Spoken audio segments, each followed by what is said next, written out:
Nation. SMD Law is the official law firm of the Spartan Nation. Check them out on the interwebs at smdalaw.com or at 866-529-3537. No matter where you are in the state of Michigan, Upper Peninsula, Lower Peninsula, it doesn't matter. They have an office near you. So whether you need to send a letter to an annoying neighbor, or you're a criminal and you need defense, maybe you just have problems with elder law, check them out, smdalaw.com today. The official law firm of the Spartan Nation. Call them first. Then you act. Welcome back to Spartan Nation Radio. He has survived a week of being engaged to the attitude, the godfather of gossip in Gotham, the great Matt Hladek. Matt, how are you? I am doing great. Game Slice is treating me well. Always gets me on with you guys. So you know where we're going to start. I mean, I don't think this is going to be I think anybody in America who does what we do would have started here, even though we don't plan. Kawhi Leonard's shot. To me, the silence was deafening. Talk about it. I watched it with my brother, and he made a great point. As the ball kind of hung on the rim, I think he hit the rim 3 or 4 times. The entire arena was just silent in the background. It was like something out of a movie. It's like in Hoosiers or any other iconic basketball movie where the game-winning shots in the air and there's still frame by frame, and they're showing crowd reactions, and there's no sound. And that was a real-life version of that. And I think that when you combine that silence with some of the incredible photos that came out, the action shots, it was just an iconic moment, not just for the Raptors, but for the NBA. And it's going to go down as one of the biggest shots in NBA history. To me, again, It was one of those, it didn't matter that it was a playoff game. It was just a basketball moment. Would you agree? I do agree. I think the moment, the stakes only adds that. Game 7, Kawhi Leonard misses the free throw moments earlier that allows Jimmy Butler to tie the game on a drive, on a 2-pointer. So, if Philly goes on, say that game goes to overtime and wins, Kawhi Leonard is looked at, even though he played a tremendous game before that shot, people are going to say, was he the GOAT? He missed that big free throw, things like that. Instead, he becomes, the ultimate hero. The Raptors coach, Nick Nurse, got a lot of attention for an in-game interview. Now, I don't like in-game interviews, but among in-game interviews, this was one of the best. Talk about it. I'm not an in-game interview person either. I think usually you don't get anything remotely useful out of it. But this was an exception. Nick Nurse concluded his in-game interview, wishing Happy Mother's Day to all the moms out there. And I think that was really important and really special because everybody, everyone only gets one mom. Yeah, everyone's mom is special to them. So I thought that was a really cool moment by Nick Nurse there. I'm going to ask you this one. The Raptors fired their coach last year, who I thought had done a very good job, came to Detroit. I think he did a very good job at the Pistons. But I think Nick Nurse has done a good job. Is this a case where maybe it was a win-win for everybody? It was. The one thing I will say that's it's a bit of a losing situation for Dwayne Casey is obviously getting fired for winning that many games. And now you look at the roster, and you don't have the opportunity to coach a Kawhi Leonard. You miss out on that chance to acquire a marquee player. But when you look at just the raw numbers, the Pistons made the playoffs for the first time in a few years. Hang on, Matt, we lost you again. Go ahead, what? I said when you just look at the raw numbers, the Pistons made the playoffs for the first time in a few years. So Dwayne Casey's still doing a great job there. Nick Nurse able to get the Raptors to conference finals. So their franchise is in strong shape. So everyone did kind of land on their feet, although I do feel for Dwayne Casey not having the opportunity to coach a premier star like Kawhi Leonard. All right, now, normally the Spun doesn't even touch prep sports. But there was a great story of a high school team who set a 100-meter record and their stunner in a 400-meter relay final. Tell about this, because I thought that was pretty interesting. Yeah, I'm not a huge high school track and field aficionado, but if you know, if you're following a little bit, there's a kid, Matthew Bowling. I think they call him White Lightning, because he's a white kid from Texas who's setting all these records in a 100-meter dash, and he's just, breaking down the, stereotypes and barriers, that he's incredibly fast, more importantly. So he set a personal record and a high school record at the state championships in Texas on Saturday. And as amazing as that was, his best break came in the final leg of the 4x400, where he erased a 3-second lead in the final leg to win it for his team, which is pretty ridiculous to cut down a 3-second lead in a 400-meter relay. And this kid, I'm very interested to see where his career goes next, because he's developed a little bit of like a cult following at the high school level, and we'll see what happens when he gets to college or if he's going to run professionally. Charles Barkley is no stranger to delivering strong messages, and boy, he had one for Joel Embiid. It was an interesting back and forth between Barkley and Embiid in the playoffs. And, Embiid dealt with injury and sickness and kind of a multitude of issues during this series. Barkley criticized him for looking weak or for showing signs of weakness by, the way he was kind of lumbering and acting as if he was under the weather. Embiid fired back at him, and, so Charles fired back at Embiid yesterday saying, hey, listen, I've always said Joel Embiid's a tremendous player. I think he's got all the potential in the world, but my job is to give my opinion, and I'm not going to beat around the bush. I'm not going to kiss ass. And I think that's part of what makes Charles Barkley entertaining, and part of what makes the NBA TNT crew entertaining is that they're not afraid to, they don't shy away from giving their opinions. They're not afraid to, to put themselves out there. So I'm not surprised at that back and forth. It was, good on Joel Embiid to stick up for himself, but I think Charles Barkley showed that, he's going to be who he is, and he's out there because we enjoy what he says, and, he's always going to be someone who provides opinions, regardless of whether or not they're popular ones or he's going to get criticism for them. LeBron James has a brutally honest assessment to the Blazers-Nuggets final, and when we're done, can LeBron please just go away? LeBron had a tweet right after the game ended. CJ McCollum, for anyone who missed that game, was just tremendous, unbelievable for the Blazers. Kept them in it and eventually put them over the top, even though Damian Lillard struggled to shoot the ball for a lot of the game. And CJ McCollum hit 2 huge shots in the final minute, mid-range pull-ups. And, in the NBA, we've seen shit the past few years. The mid-range game has been phased out. It's all about layups, dunks, and three-pointers. Analytics have told us, or confirmed for us, those are the most efficient shots.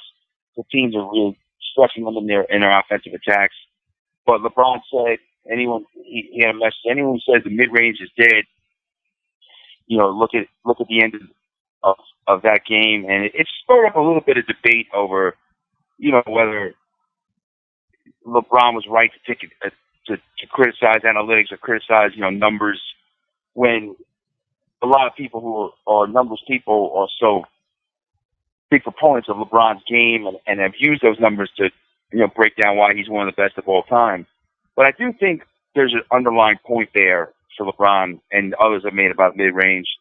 I don't think the mid-range has been phased out. I think we've seen that it can be a difficult shot and there's more efficient shots, but it does help to have a player or two in big moments in the postseason when you absolutely need a bucket and you need points that can get you a basket and hit tough mid-range shots. You don't need a team full of mid-range shooters. You don't need to stress the mid-range, but you need a guy who could score all 3 levels and get you a bucket there. We saw with Kawhi Leonard yesterday, and we saw CJ McCollum too. Whatever you think of LeBron James, the man deserves all the credit in the world for being an extremely attentive and very good father. And he deserves all of that respect, and I'm going to give it to him. But his son, Bronny, LeBron Jr., is blowing up in recruiting, isn't he? He is, and he's a rising 2023 recruit. So we're talking about a kid that's got a high school ahead of him. So can't really make a complete prediction. But there were two really cool things for Bronny James over the weekend. Number one is he played against one of the top 2022 recruits, Imani Bates, and held his own. Evan Daniels, 24/7 Sports, said he thinks that, there's a bright future there for Bronny, considering the skill set he already has, and he's young, and he's LeBron James' son, so I'll have his dad there to, nurture his game.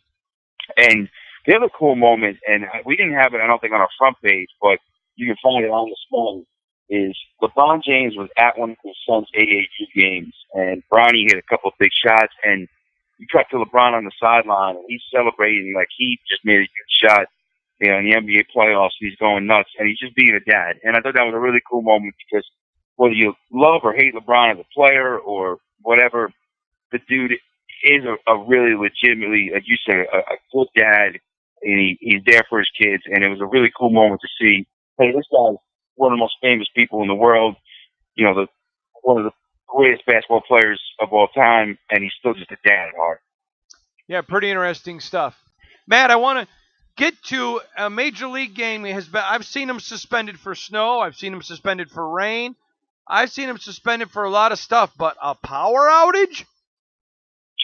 A power outage, and the interesting thing about it, too, was it's an indoor stadium, Tropicana Field in Tampa Bay, and Tampa Bay had seen some pretty significant rainstorms, at least during Friday night's game. But Sunday, the Tampa area was 80 degrees and sunny, so the weather was nice. It wasn't even like you say, oh, well, there was a lightning strike in the area, or there was some type of bad weather that caused this power outage.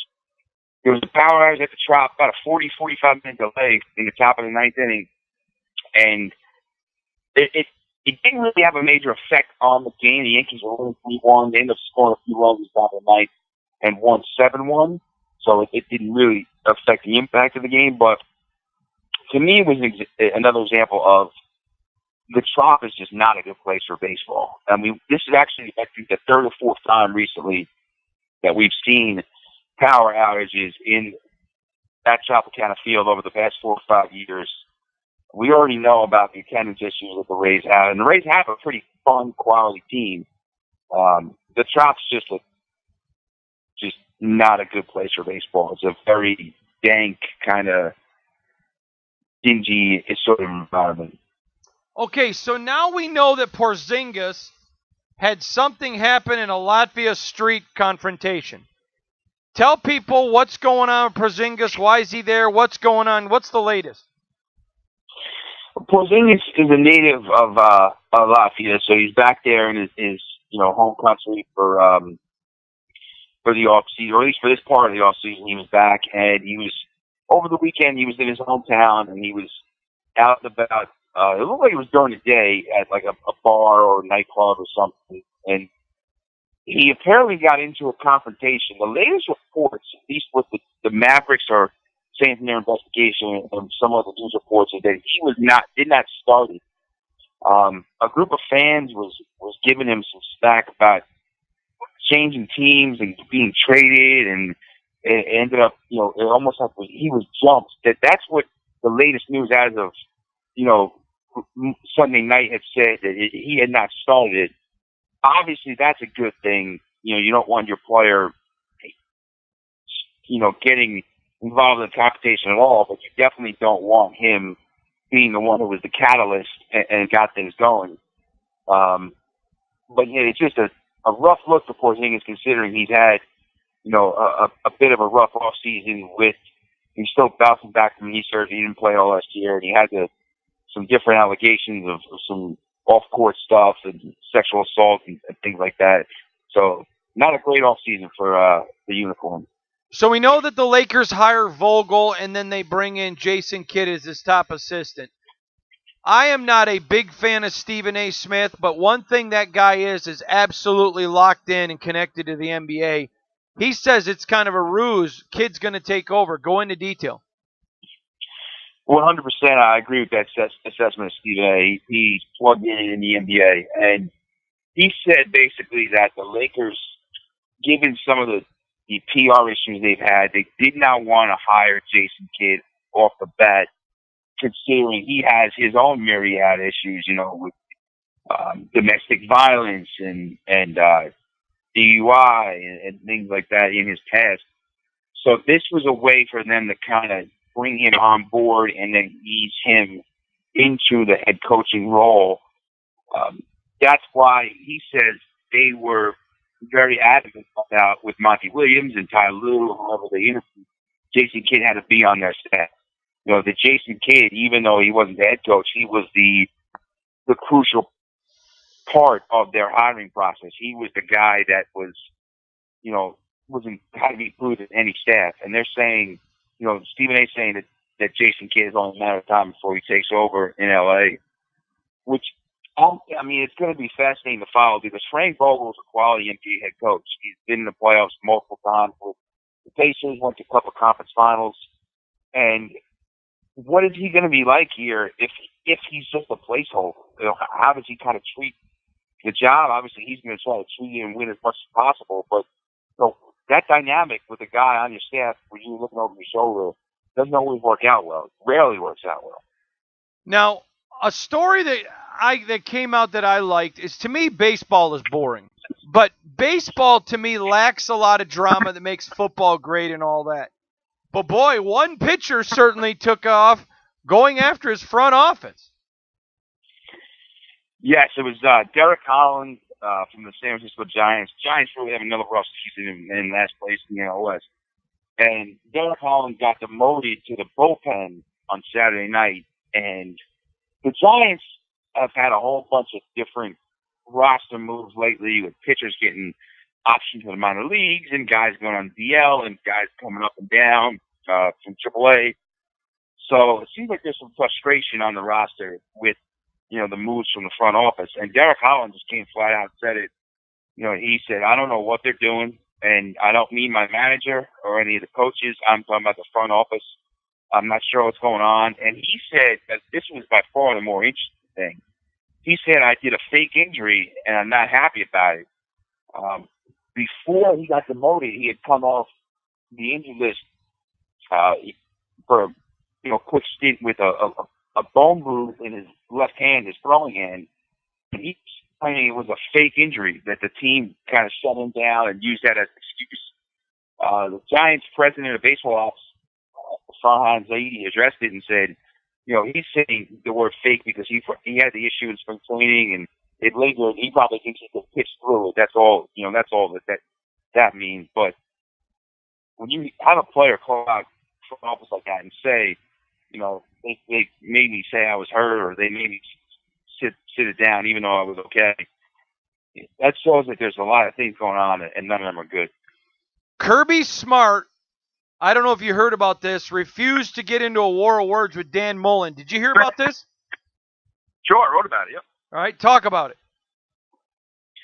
Well, Florida and Georgia, they all know about the rivalry there. And Dan Mullen, I think it was last month in April, made a comment that really seemed to be a not so thinly veiled shot at Georgia for losing Justin Fields to transfer to Ohio State. And, Georgia fans were not happy with Dan Mullen. It only added fuel to the fire in that rivalry. And Georgia Smart was asked over the weekend by Paul Feinbaum about some of those comments. And he refused to take the bait. And he basically said, what do I look like if I'm the head coach and I get into kind of a war of words with anybody? We want our guys to be focused. We want our guys to talk about helmets. That was the big phrase he used in his comments. And he wants, it seems like he's focused on on-field stuff. But from a drama standpoint and a, college football rivalry standpoint for people who enjoy the game, sport or cover it like we do, I love this type of stuff because, on paper, Florida Georgia should decide the SEC East next year. And while Georgia, to me, is the number 3 team in the country, and the spoiler alert, they'll be number 3 when my preseason top 25 comes out next month, Florida looks like a top 10 team too. And Florida's got a lot of talent back, and they got a lot of potential. So, it should be fun when they meet this year in early November if there's a lot on the line. James Franklin, the coach at Penn State, was asked about the NFL, says, quote, he has an unbelievable opportunity at Penn State. Can we please stop talking about this guy? Well, I think James Franklin's always going to get the attention from people about going elsewhere because a lot of it I think has to do with his personality, and he's seen as a great recruiter, and he's seen as somebody who would go over well in an NFL locker room, or could potentially go over well at a school other than Penn State. He's been linked to USC, he's been linked to Florida State in the past, things like that. So I don't think the rumors are going anywhere. And I understand where you're coming from because you're looking at it, you're saying this is a guy who's won a Big Ten title, yes, but for all the talk and all the hype, hasn't really brought it necessarily to the on-field results. But I think these rumors with James Franklin are here to stay. All right. One last thing we got to get into, and to me it's one of the biggest, but I want to dig with you. And the reason we don't do it is we want it to be like two guys at the bar. An Oklahoma State booster has an appeal denied over a Sports Illustrated story. Are you aware of this? I know the gist of it, but I forgot some of the exact details. All right. So here is the story. It's a legal battle between Oklahoma State booster John Talley and Sports Illustrated, and it could have reached the final line. Now, here's the report from the Tulsa World. Talley and his lawyers were unable to convince a judge that Sports Illustrated had acted with malice. In a story published in September of 2013, the story targeted Oklahoma State. Go ahead. Do you remember it now? I remember I remember the story. Yeah. It was kind of like a look into the Oklahoma State program and boosters and fundraising. I think Sarah Evans doesn't even work there anymore. Was part of it at SI. Correct. Well, he ended up losing his lawsuit against him. I'm just curious because I think it's fascinating. Do you think we're going to start seeing more lawsuits now from people just trying to take things and extend them out to protect their name? That is an interesting proposition that you mentioned, because when you talk about boosters, a lot of boost activity is kind of done, discreetly or behind the scenes. But when you have prominent boosters linked to big programs, it will get out. I wouldn't be surprised if we see this happen again in the future, especially when the details. I think remember that report now. The details were pretty salacious about things that went on in the Oklahoma State program and behind the scenes, not with boosters, even but with like players themselves.